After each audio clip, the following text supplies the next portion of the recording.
Olá, programadores JavaScript. Nesta aula, vamos estudar as estruturas condicionais da linguagem JavaScript. As estruturas condicionais são executadas caso um teste seja atendido.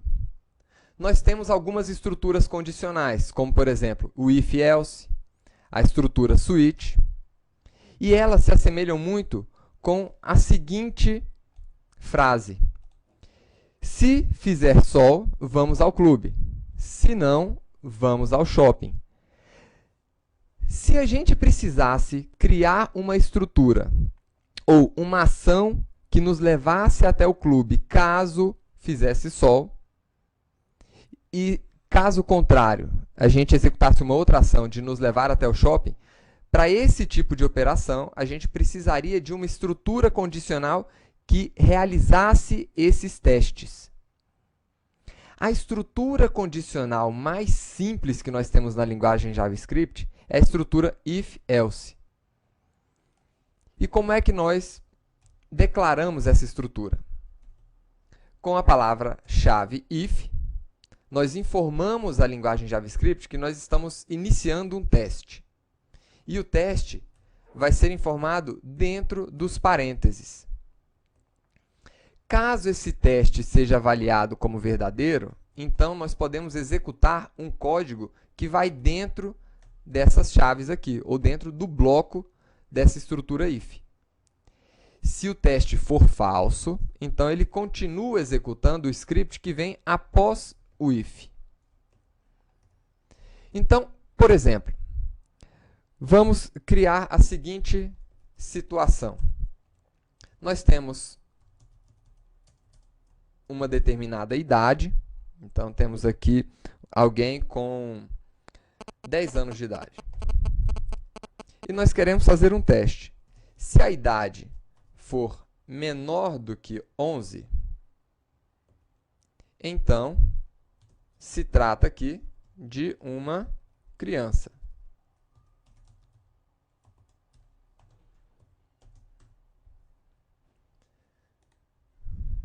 Quando a gente executa esse script, ele mostra que o bloco dentro dessa nossa declaração, dessa nossa estrutura condicional if, foi executado. Ou seja, como ele avaliou essa instrução aqui como verdadeira, então o bloco foi executado. Ou seja, se trata de uma criança. Mas se nós estivermos aqui com uma pessoa de 18 anos, então o bloco não é executado. Vejam aqui que nós estamos atualizando essa página e o bloco não é executado. Nós poderíamos ver vários outros exemplos. Por exemplo, vamos ver se o número é par ou ímpar. Então, nós temos um número. Nós já aprendemos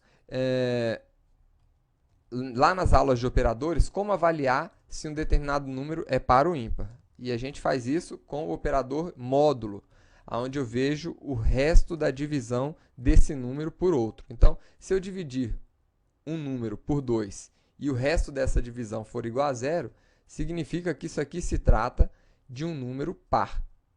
Então, vamos ver se essa avaliação aqui é verdadeira e se a instrução que está dentro desse bloco é executada. Então, veja aí, entrou. Mas se nós informarmos aqui um número ímpar, então ele não entra no bloco. E assim a gente poderia continuar. Por exemplo, imagina a pessoa dentro de um processo seletivo aqui na XTI.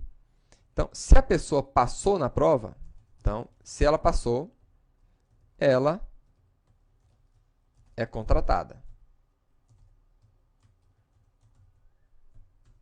Ou contratada. Então, tá aí, contratado ou contratada. Se ela não passou na prova, então nós não rodamos o script de contratação da pessoa. Então, essa é a forma mais simples de avaliar ou de se fazer um teste e, se aquele teste for verdadeiro, você executar um código de script. Só que nós temos uma outra possibilidade também. Imagina que você queira criar aqui dois scripts diferentes. Um script, no caso, da avaliação ser positiva e um outro script se a avaliação for negativa. Lembrando de novo naquela frase: se fizer sol, nós vamos ao clube. Se não, nós vamos ao shopping. Então, o if é o se acontecer a situação. E junto com o if, nós temos o else. Ou seja, se essa situação não acontecer, se a pessoa não passar, então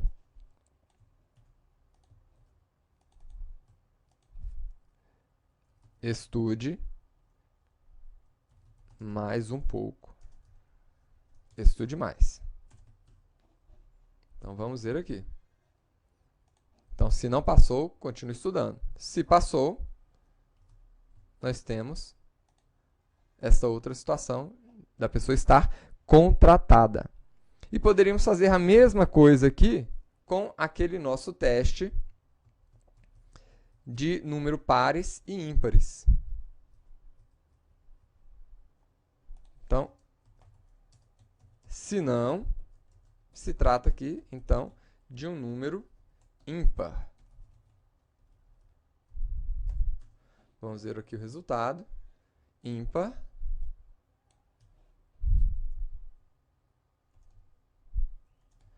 E par. Tá aí.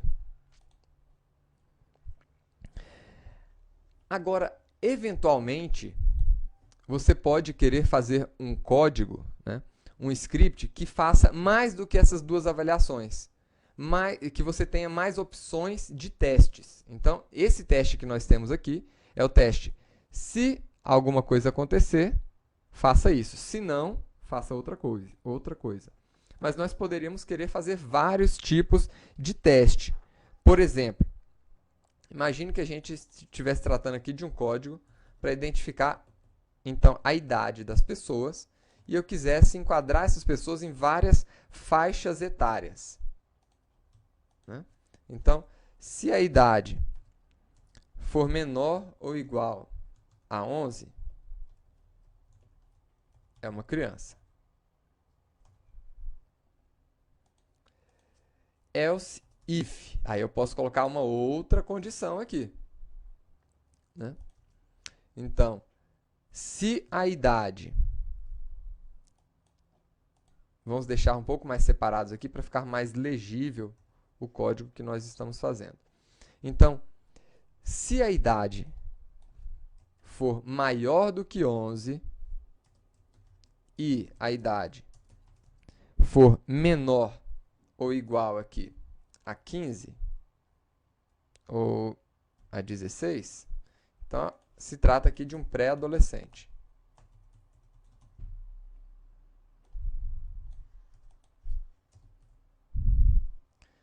Agora, se ele for maior ou igual a 16 anos, aliás, se ele for maior do que 16 anos e for menor ou igual a 21, então ele é um adolescente. Se ele for maior do que 21 e menor ou igual aqui a 60, aliás, menor ou igual a menor do que 60, então ele é um adulto. Caso contrário, ele é uma pessoa que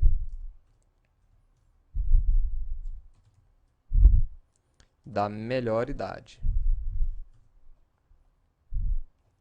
Então, vamos ver aqui o resultado desse script. Está informando aqui que é um adulto. Vamos colocar aqui 18. É um adolescente. E 82. Melhor idade. Além desses scripts, então nós estamos vendo aqui algumas variações, né, de uso do if. Nós poderíamos também ter um if dentro de outro if. Então imagina o caso aqui da avaliação que a pessoa fez. Então se a pessoa passou Ou imagine uma situação de nota. A pessoa fez uma prova e tirou 6. E a nota de corte, então, se a pessoa fez mais do que, ou teve uma nota maior ou igual a 7, ela passou. Se não, aí a gente pode verificar aqui. Ela reprovou. Mas, se por um acaso dentro da escola tiver uma regra que se a pessoa tiver feito 6 pontos, pelo menos, ela tem direito a uma recuperação. Então, você está em recuperação. Para dar uma segunda chance ao aluno. Então, vocês podem ver que a gente pode colocar ifs dentro de outros ifs ou dentro de outros elses. Ou dentro de um else. Então, vamos ver aqui. A pessoa reprovou, mas tem direito à recuperação. E se tiver tirado 9, a pessoa passou. Então, essa é a estrutura que nós utilizamos para avaliar, fazer um teste e, com base nesse teste, executar uma operação. Aprendam bem essa estrutura if, que é a estrutura mais simples de avaliar uma condição, né? É a estrutura condicional mais simples que nós temos na linguagem JavaScript, e ela vai ser muito utilizada nas próximas aulas. Até a próxima aula, pessoal!